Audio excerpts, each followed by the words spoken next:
Hey guys, this is Alan with Alan Scott Writes, back with another video about movie theaters, which is my favorite topic. If you haven't seen my other video, I go into all of the amazing things that movie theaters are doing to bring people back in. I go into laser projectors, giant screens, amazing sound. It's all amazing. If you check out that video, a lot of the stuff I talk about in this video will make a lot more sense, so definitely check that out.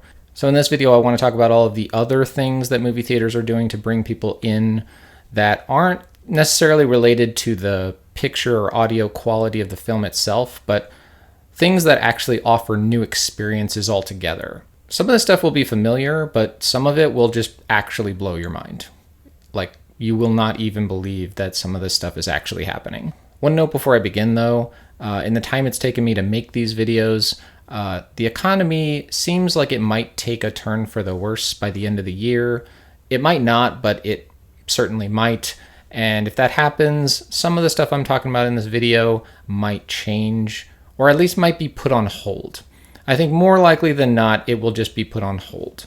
And actually, some of this stuff might actually come about faster after an economic downturn, because that's what usually happens, believe it or not. Because the last time this happened, James Cameron made Avatar, and it totally revolutionized digital cinema. It ushered in digital cinema as we know it.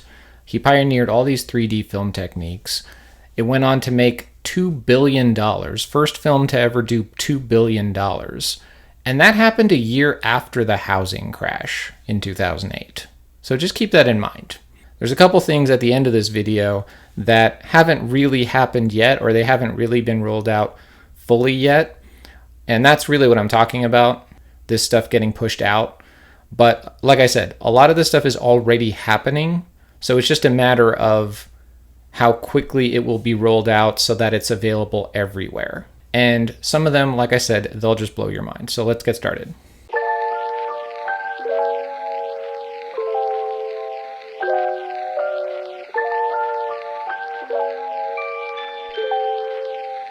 So the stuff in this section, a lot of it's probably not very new to you, but it's worth going over because the scale with which a lot of theater chains are expanding some of the options that they're offering to people is definitely worth noting. Every theater nowadays will have some kind of amenities that are designed to bring in repeat moviegoers. A lot of these you've probably seen before. Movie theaters now offer some combination of dining and/or alcohol options, often incorporated with an app of some kind.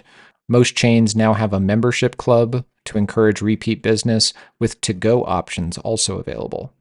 Some theaters go even further, though. There's now an entire subset of theaters known as luxury cinema, of which the most common feature is definitely food.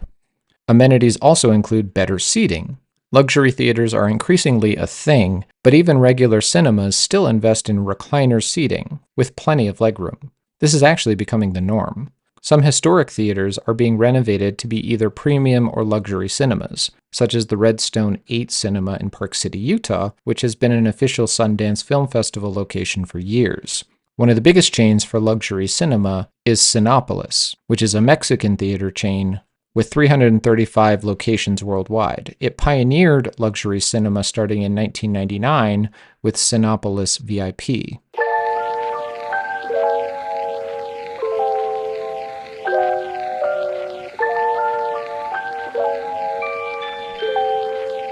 So event cinema is already pretty well established at this point, but in some ways it's just getting started. So for example, Fathom Events, which is pretty well known to moviegoers in the US, they have broadcast partners like the Metropolitan Opera Live in HD, which offers live theatrical performances that you can watch in the movie theater. Other providers include Showcase Cinemas and Iconic Events. There will likely be a lot of others. The space has gotten really interesting in recent years. Event cinema is not just about live performances. In fact, the possibilities of event cinema are pretty endless, actually. They can also include theatrical presentations of properties that are normally on a different medium like television. You might have a TV premiere that brings people out to the theaters, or the most successful thing that has blown up recently is the concert film. The last big event to send shockwaves into the world of cinema was Taylor Swift's concert film from last year, the Eras Tour. It certainly caught the attention of fans, but it really blew the industry away. Trade magazines commented on how quickly it happened. The amount of time in between the phone call to Taylor's people with interest in making this happen to the moment the film was released in theaters was about less than 5 months. Very fast in the world of movies and event planning in general. It was described by AMC's CEO as one of those rare events where everyone was happy. Taylor's people, the movie theaters, the audience, all of them were satisfied with the result. It really just speaks to the potential for event cinema to really take off.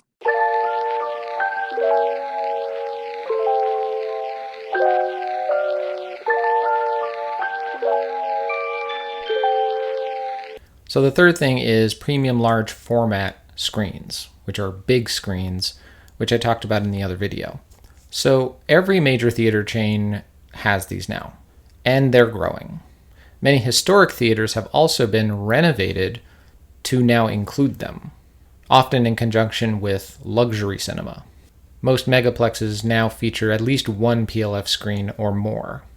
They're just really popular. A PLF doesn't just refer to the screen size anymore, but it is part of it. Cinemark XD and Regal RPX are basically cinema experiences featuring a large screen with amenities like premium digital sound, recliner seating, and the like. They are so similar to IMAX at this point that IMAX actually sued Cinemark for trademark infringement. Right now, the number one provider of PLF screens is AMC. That is because for years, its CEO Adam Aron has made it a priority. They have 550 PLF screens in total, and they have the largest IMAX screen outside of China. They spent $250 million recently on 150 new PLF locations and still ended 2023 with $885 million in cash reserves. So other cinema experiences, though, go even further than this. So Dolby now has a digital projection system that utilizes laser projectors, which are provided by Christie, which is called Dolby Vision, which is the cinematic equivalent of a technology that already exists on the iPhone, starting with Model 12 and later, if you can believe it. In Europe, they combined Dolby Vision with Dolby Atmos to create Dolby Cinema. And from the looks of it, it's probably the best version out there. AMC jumped at this immediately, so its former premium experience, AMC Prime, is now just Dolby Cinema at AMC. Dolby has also partnered with European theater chains Vue, Pathé, Cineplex, and Odeon, as well as the Asian chains Wanda and Reel. The prestige of Dolby Cinemas is apparent at the entrance to each of its locations, where moviegoers pass through a curved hallway with a giant screen on one side, onto which images are projected from at least 5 different projectors. Dolby already has competition too. THX now has a certification known as THX Ultimate Cinema, with Regency Westwood Village in LA being the first theater certified in 2019. THX Ultimate Cinema partners with Cineonic, a projection supply company that is owned by Christie's main laser projector competitor Barco. Cineonic's PLF laser projection system is known as Cineonic Giant Screen, or CGS. And there might actually be a third option, because Sony attempted to get into the game with Sony Digital Cinema, or at least it tried to, which utilizes Dolby Atmos sound combined with Sony's own 4K laser projectors, because they make their own stuff. And the first theater was the Galaxy Theater at the Boulevard Mall on the Las Vegas Strip, which has a whopping 70-foot screen. They seem to have paused production on this during COVID, and it's not clear if they will pick this back up. Sony has a uniquely wide footprint in film, producing not only home entertainment systems, but also the very camera and sound equipment used to make movies nowadays. If their recent purchase of Alamo Drafthouse Cinemas is any indication, they have not given up on exploring cinema. And keep in mind, Sony is also the one that's looking into LED screens, which I also talked about in the other video, so be on the lookout for that craziness, because that might still happen.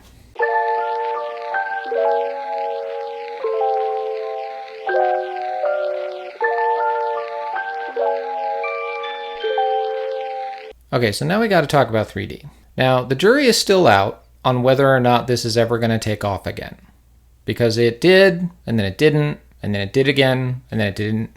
And as with any technology in film, the techniques have changed over time, and so the technology has improved. But it still has a reputation for being gimmicky. 3D is an interesting phenomenon. As with any film-related technology, the techniques changed, but it has always had a bad reputation for being gimmicky. Attempts have been made since the silent era even, and there were surges in popularity in the early 50s and then again in the 70s and 80s. The movie industry has always treated 3D as a gimmick though, and this is how the public viewed it, and kinda still does. There was a man named Steven Scalaire who created a media company in the early 2000s called 3ality, which shot films in 3D. Eventually, the studios caught on and began shooting films in 3D, starting with films like The Polar Express and Chicken Little. Studios then discovered how to convert 2D films into 3D, and eventually this became just as popular. Studios preferred it because it was cheaper than shooting the whole movie in 3D, though. Unfortunately for Scalaire, this actually led studios to stop making films in 3D altogether. Eventually, everything was converted to 3D to capitalize on the craze, and then in 2012, studios noticed that audiences actually were preferring to see movies in 2D. They were just sick and tired of 3D. Because it turns out, there's no point in seeing a movie in 3D if it was not meant to be seen in 3D. All this rush to convert everything to 3D to capitalize on the craze just kind of pissed everybody off. Like they were just done with it. This is in spite of filmmakers like James Cameron making great strides with it. Avatar made history in 2009 in a lot of ways, not least of which was its symbolic ushering in of digital cinema officially. It also was shot in 3D, and its use of 3D was, at times, intentional and even artistic. Scorsese also took a swing at it with Hugo as well, making a film that is one of the most artistic uses of the medium ever made. If people believe that 3D is gimmicky, then that's just going to be their perception of it, until that perception changes, and people have another reason to go watch 3D movies. So the question is not just, do the studios want to make these movies, and do movie theater owners want to offer those movies? It's also a question of, do people actually want them? Because 3D never really went away, and I would say, based on certain movements in the industry, it kind of looks like they have not given up on this.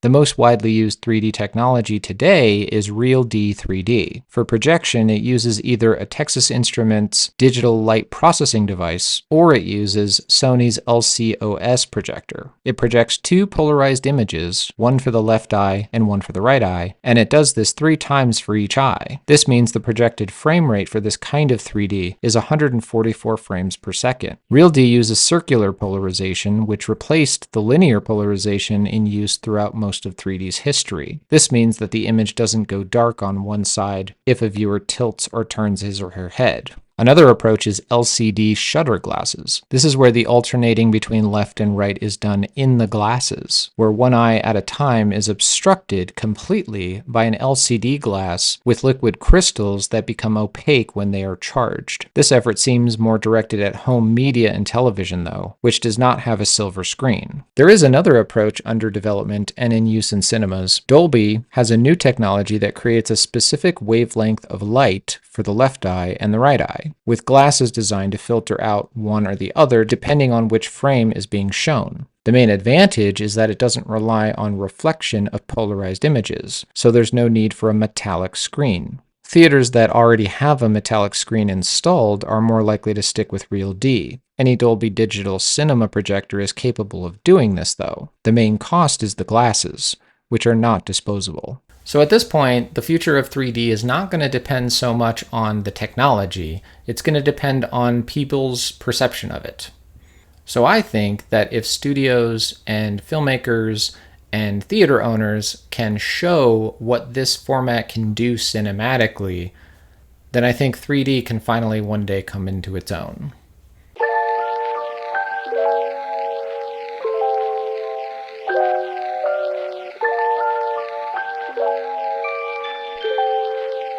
Okay, so now we're getting to the really crazy stuff. 4D is one of the most interesting new experiences, and the popularity of this is exploding. 4D is any cinema experience that uses the physical space in the audience to create a sense of immersion into the film. Until recently, it was the sort of thing only found at amusement parks like Disneyland and Universal. Theaters have increasingly experimented with it, though. The best known feature of 4D is probably the synchronized seating, which is programmed to move and vibrate along with the film. Cinemark's D-Box is perhaps the best known, which are comfortable recliner seats that are usually installed in theaters with otherwise normal seating to this new experience. 4D cinemas can simulate rain, snow, wind, or fog. They can add lighting effects like strobing to simulate lightning, and they can even add scents like flour or food. However, the present incarnation of 4D didn't actually originate in the amusement park like you might think. It actually started in Korea. CJCGV is a movie theater chain in South Korea that began experimenting with 4D as early as 2009, when it showed its first 4D movie. Since then, it's partnered with theaters in 65 different countries. Its primary American chain partner right now is Regal Cinemas, which presently has the largest 4DX location in the world, which is their Times Square location in New York City. Other theaters have experimented with 4DX, including the smaller chain B&B. The American company Mediamation has produced an equivalent to 4DX known as MX4D, and it uses many of the same effects as 4DX. The Korean company CJ also makes a 3-screen format called ScreenX, which definitely deserves some attention here. This is an experience involving a screen to the left and right of the main screen in order to create a totally immersive experience. This is really another premium large format, sometimes described as IMAX presented sideways. I mention it with 4D though because there are already theaters that have combined 4D with ScreenX, which makes sense because the same company provides both. So whether or not this actually proves to be too much for audiences remains to be seen right now, because like with 3D, some audiences are just more accustomed to 2D. They just prefer 2D. They don't want all the craziness of the mist and the rain and the smells and all the weirdness. Some people do like that, but it might be too much for some people, and that's fine. And to be fair, not every film is going to make sense on 4D either, which is also true for 3D, like I said in the 3D part. But ScreenX in particular is something to look at in terms of filmmaking, because it's basically Cinerama. I mean, a lot of the Cinerama films were in the nature of a theme park attraction too, kind of like how IMAX was showing nature films and the big weird film where you're going into outer space. But some of them were actual movies with plots, and they were filmed the way that they were filmed because they knew they would be projected onto 3 screens. And I think the same thing could be true for ScreenX. If you already know that you're filming the film for ScreenX, that could change things artistically for the director when he's making the movie. He might make different decisions, and it might turn out differently creatively. Okay, now for something even crazier.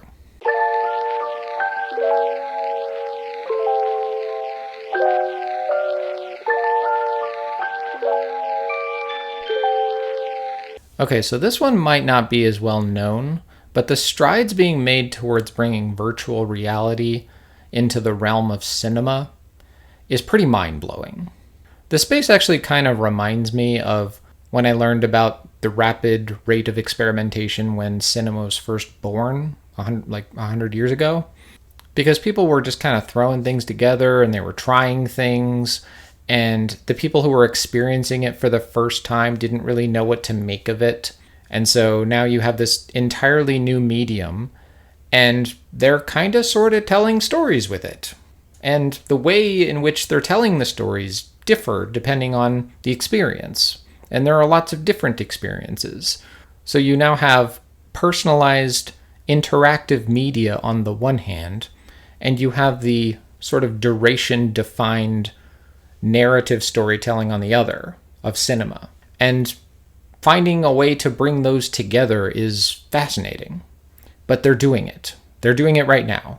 In 2019, South by Southwest Film Festival debuted a new section of its festival called XR, which stands for Extended Reality, where various forms of interactive media are showcased. They even have categories now. Virtual reality, or VR, is a completely constructed interactive experience where the entire visible world is designed and viewed, usually through a headset of some kind. Augmented reality, or AR, is when some device is used to create a distortion in reality that can be viewed and interacted with through a device. This is not to be confused with creating film or video with a device using a filter, which is something called a real-time composite. This can and is done in the filmmaking process, but AR is about the experience of the viewer, and it's the augmenting of the reality that makes it AR, not the result of it. There's also a third category, mixed reality, which combines VR and AR, but with an emphasis on physical interactions known as haptics. For comparison, 4D is also a form of haptics because it uses the physical space to interact with the viewer.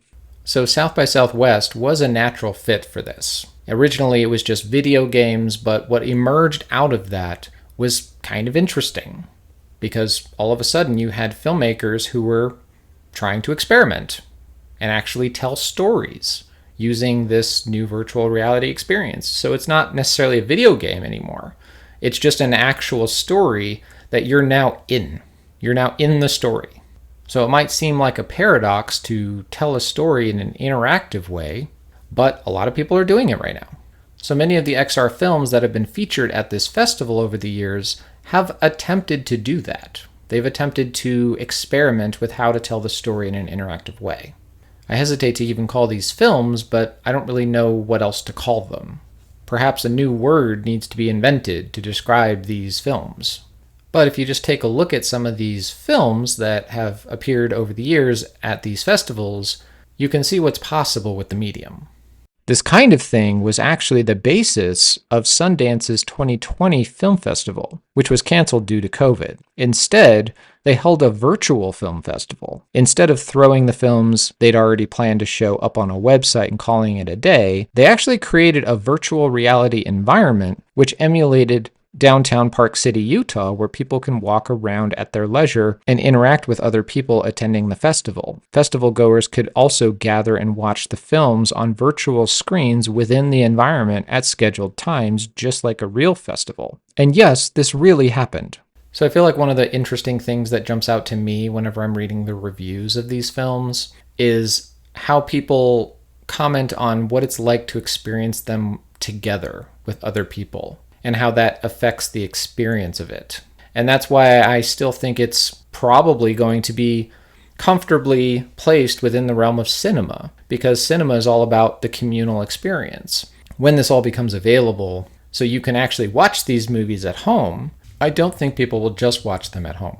I think that there will be a desire to go and watch these with other people. This technology is truly in its infancy. The Motion Imaging Technology Council has taken it seriously. This group is a product of the American Society of Cinematographers, and their 2019 report makes some very important predictions. They predict higher resolution cameras and displays, higher frame rates and shooting for HDR imaging, and greater use of AI and machine learning in the production process for story analysis, cataloging, and to improve imaging overall. And they say this: with the advent of digital imaging technologies, things have certainly become more complex, and the traditional value of the cinematographer's creative contribution needs to be reinforced. This includes having a practical knowledge of and experience with the creative possibilities enabled by the new digital imaging canvas. So what does all this mean for cinema? And what are those possibilities that pertain to virtual reality? Because it's one thing to say that there's a growing niche with this technology, but it's another to say that people will actually pay money to see this in a cinema. But that's why I've saved the best for last, because this is where I think it's all headed.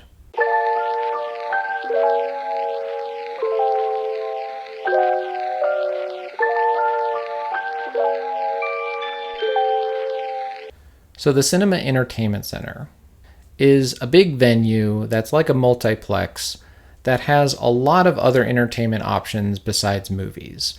They have arcade machines, they have bowling, archery, laser tag, all kinds of stuff. And increasingly, they also offer virtual reality as well. It's already a thing. At the moment, these virtual reality offerings are in the form of video games, but that could easily change. So cinema entertainment centers are years in the making, and the movie theater chains that have them currently started working on them like a decade ago. A version of them emerged in the 90s when the movie industry was expanding its megaplexes. Alamo Drafthouse and Movie Tavern are offshoots of this trend, focusing more on the dine-in experience. The cinema entertainment centers of today are going to look quite a bit different from the multiplexes you're used to, that are basically movie theaters with some games in them. They're being dubbed Cultureplexes, and they will be the new nexus point for a whole range of experiences. Much of what I just explained will be part of these emerging venues. The South Korean company CJCGV now has 580 of these locations worldwide. They are the producers of 4DX, ScreenX, and 4DX VR. In America, others are getting into the action. Santikos Entertainment, a Texas-based small theater chain, opened their first CEC in the San Antonio area, the Santikos Casablanca, which has bowling, video games, and a cafe. The CEC that probably looks the most like the future is Junction, which is by Canadian company Cineplex. Its Junction locations have cinemas featuring Real D 3D, as well as their cinema experience Ultra AVX, which uses Dolby Atmos sound and may or may not be combined with ScreenX and D-Box seating, depending on the location. The CEC also has a full-service arcade with special games and prizes called Escape. There's also a full bar and grill, and live events that include music and trivia. And they also offer experiential art, which includes, you guessed it, virtual reality. So the sort of XR experiences that are being showcased at festivals like South by Southwest could one day be exhibited at places like Junction, where people can experience immersive content for perhaps the first time. The reason why Cineplex might have cracked the code is because they already have a non-cinema arm of their business called the Rec Room, which features many things like bowling and archery and laser tag and all those things. Cinema entertainment centers require a lot more time and energy and investment, so they're not exactly being rolled out quickly. However, theater owners are being asked about them more and more, and so you will probably see them pop up everywhere.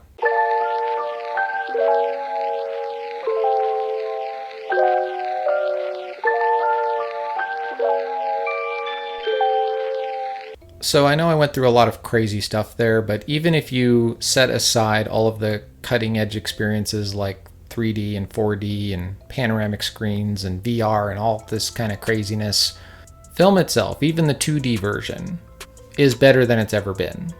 The images are crisper, cleaner, brighter, the sound is more immersive, and the stories are just as diverse and sophisticated as ever.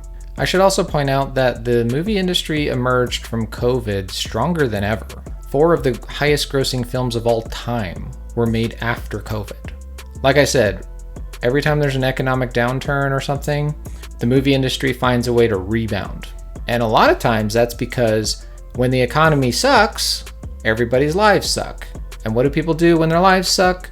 They go to the movies. So it could be a little bit of that feedback loop. I'm not really sure. But I think it speaks to the hunger for real cinematic experiences and the sense of community that I think movie theaters can bring. I think that's what people are really after. So I highly recommend that wherever you are, look at the movie theaters around you and see what they offer, because they probably offer some combination of the things I've mentioned in this video and in the last video. And if they do, give them a shot. So even if the theater near you doesn't have one of the big crazy things like ScreenX or 4D or whatever, chances are they at least are using laser projectors, they have digital sound that sounds amazing, or they have at least one PLF screen to check out. They probably have something. So I say check it out, see what experience they have, and give it a shot. And I guarantee you it might be worth paying the extra ticket price that you've been holding off on. Because these movies, I'm telling you, they look and sound amazing right now. In any event, that's it for this video. But I'm going to give the last word to Christopher Nolan. He put out a fantastic statement during COVID about the movie industry and why we should all rally together and save it. And even though it was made during COVID, I think it still resonates today. And I think everybody should take it to heart. When people think about movies, their minds first go to the stars, the studios, and the glamour. But the movie business is about everybody. The people working the concession stands, running the equipment, taking tickets, booking movies, selling advertising, and cleaning bathrooms in local theaters. Regular people, many paid hourly wages rather than a salary, earn a living running the most affordable and democratic of our community gathering places.